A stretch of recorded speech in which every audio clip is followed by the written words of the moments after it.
So my first game is Dream Tactics. Now, most of these games also exist in other consoles. I think just the Switch is the best way to play these games, and Dream Tactics is one of them. It is a very interesting strategy RPG that actually relies on card-based combat. Now, I know I lost a lot of you because, you don't like card-based. And I will say this, if you don't enjoy card-based games, this is not going to completely change your mind, right? This is not a Slay the Spire situation where you make an exception for this game. This is a card-based RPG for card-based fans through and through. It is very strategic. Every single party member has a different deck, and the basis of the game is you're in the dream world and you're fighting against pillows. Okay, it's a very goofy game. It's very fun, very lighthearted. At times it can get very, very challenging, but it is one of those games that if you love strategy RPGs and if you love deck builders, there is quite a bit of depth to this game, a lot more than you initially think. Play the first hour, 2 hours, 3 hours, and then once you get to like past that early game, you start entering that mid game. It really opens up for you. You get a lot more party members, you get a lot more options for your cards, and you realize like, okay, this is a gem. This is actually really interesting. The combat, even the soundtrack is pretty good. The visuals, I will say, like all love. I feel like it's the camera's a little bit too far, especially for something like the Switch. Like, I still think the Switch is my preferred way to play, but I mean, you're looking at gameplay right now. I feel like if it was zoomed in, like 0.5 times more zoomed in, it would be a little bit better. I don't know, there's something about it, the top down look, that is just like, I feel like it's way too far where I can barely see anything. But that's the style they went for. I'm not gonna knock it. But yeah, Dream Tactics, one to look out for. Make this your next strategy RPG. Alright, next up is a game that, oh my god, I can never pronounce, but it's good anyways. Astilbra Revision. Okay, I hope I said that right. I got the revision part right, I know that much. But yeah, Astilbra Revision is an absolutely amazing game. Okay, now I'm not gonna lie, this game isn't necessarily a hidden gem or anything.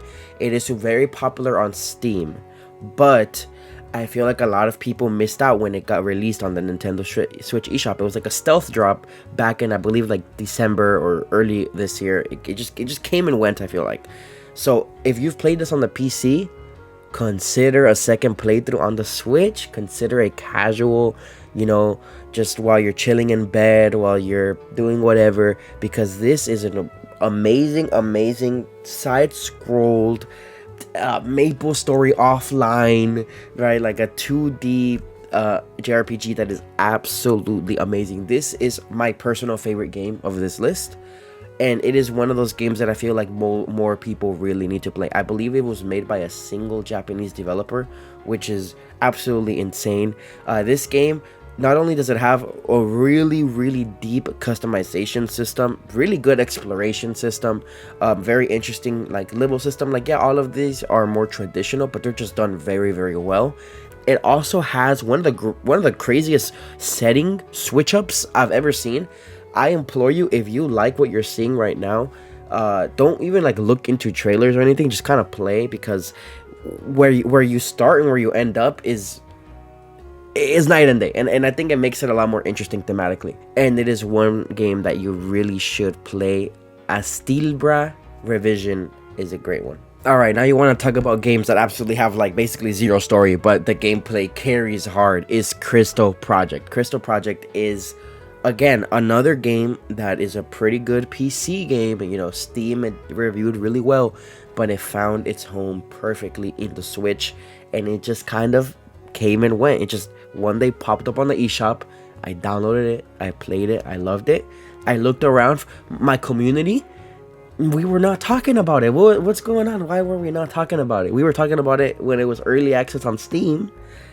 Anyways, Crystal Project is one of those games where I mentioned at the top, we're not here for the story, okay? Warriors of Light type story. Basic as basic can get, but at the end of the day, the combat is incredible. It is a job class based combat system, party based combat system, super keen on exploration. This is basically an open world game. This is a 2D open world game where you have your party members and you get them all right away, and you give them basic classes, and then they can upgrade classes based on how many crystals you defeat, very a la Final Fantasy V. And you unlock these classes, and these are very, very unique job classes that I feel like I've never seen in any other game. And each class feels like they can they can hold their own in battle. I feel like a lot of job class games, they have like a meta going on, and these are all offline games. You can play these games with any class, but these all hold their own. Obviously there's some that are better than others, but every class makes sense. If you like the idea of it, if you think it looks cool, go for it. I think it will work out for you. It's a very team building game. The exploration is amazing. Check every nook and cranny. It's one of those games where if you wander off the beaten path a little bit too much, you can end up in like a completely different area that the game doesn't really want you to be there yet. And you can either unlock classes early or get beat up by some crazy enemy. Like, it is a really fun game. It's a open world job class JRPG, and it blends the genres so well. I believe this is also an indie game, so shout out indie games, right? Shout out indie games. So yeah, play this game. Crystal Project is amazing. All right, this next game is Shiren the Wanderer 7. Now, I'm not gonna sit here and say that Shiren the Wanderer isn't a fairly known series, because if you're into the mystery dungeon world, you've probably heard of this game. But I feel like Shiren the Wanderer 7 is, honestly, from what I've played of the franchise, which is very, very little, it is absolutely my favorite one, right? And I've talked to people that do like the Shiren experts, if you will, and I feel like the general consensus is, if this isn't your favorite, it's high in your ranking of Shiren games. And I feel like a lot of people just didn't really play it. This is a game that flew under the radar, I feel like, because it released, I think, 2 days before Final Fantasy VII Rebirth, right? I mean, that even happened with me. I bought the game, I played it for the day and a half that I could, and then as soon as I got Rebirth, it was like that. It was like that scene in Toy Story where I don't want to play with you anymore. No, like, look, no disrespect to Shiren, okay? I am a Final Fantasy VII brain rot, try hard, like I eat that thing. I absolutely love Final Fantasy VII, and I feel like a lot of people felt that way. JRPG fans felt that way. So Shiren the Wanderer, honestly, man, we could have released like a month earlier. No, no, I know release schedules is often not up to the developers, but still, I do wish that more people played this game, because it is a really fun roguelike, I guess, mystery dungeon. I mean, you've played Pokemon Mystery Dungeon, probably. It's like that, but honestly, I feel like a little bit better. I'm a big Pokemon guy, but I feel like Shiren games are deeper, more complex, more fun. You don't have a party, you just have you. You are you, Shiren the Wanderer. And you explore floors. If you've played one mystery dungeon, you've played them all. You get equipment, you have to fight monsters, you have to strategically position yourself, because every time you move, the monsters move.